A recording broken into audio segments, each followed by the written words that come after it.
Ke mmadụ isi wee kote nnọọ. Hello? Agụ. Ịgba New York. Ke ije. Ike obodo agwụgo gboo.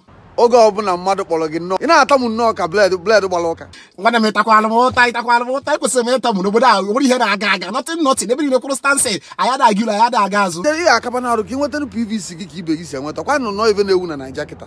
Ị nwetanụ PVC gị ka unu malụ ụnụ ya achụpụ ndị a na-achụgbu unu. Ihe abụrụ ihe PVC gee ntị ihe abụrụ ihe PVC nweta PVC na-enweta international passport mụ asụ obodo awa na na-eme mgbofu vụ nke makara statement na ị chọrọ ịgbofu gbagazi ebe ezi na wafọ nke nwawo saịdị afọ ị nọ na onye isi nọ New York nchọrọ gị bịa ebe a na mụ na gana ebe a na-egwo dị na-abịa ka ndị ọga aka na ntị gee ntị obodo oyibo esikekwa o siri ike n'obodo oyibo adịrị izi mana ị na ebe a ka m bịa ebe a ọ ka mma some guys nọ na Yankee efe bọọlụ faba isi efele ọ dịla izi kedu ife ị na-akọ nna ịba ike obodo a bụgo ọ kama na-abịala ebe a gee ntị ihe akaba arụ ka ị nọrọ n'ụlọ anụ niile nọ n'ụlọ gbapụzie n'ama ka ezi onye ya nọ n'ụlọ ngwa nsogbu adịrọ ị nwere ike isend godu ma ọ bụrụgodu $5,000 na gịnị ka anyị na-manage wee na-pash.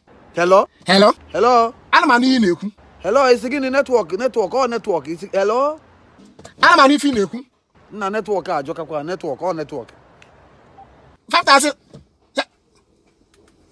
ọkwụ na afụgo oge ọbụla nyem Nathaniel na-anapụchi nata o nwerekwa mgbe ị ga-abụ keza ya ka ị kenyetụkwa m sọntị bịa ka ị bịa were kwa netwọk ozugbo nye ọga ego ịkọtụọ fon ịma na netwọk adọrọ na Amerịka mana mụ na Naịjirịa na anụ ihe ị na-ekwu ịma New York mbachara mgbe ị bata Disemba onwere ka njikọrọ ebe m na-eje mgbe ị bata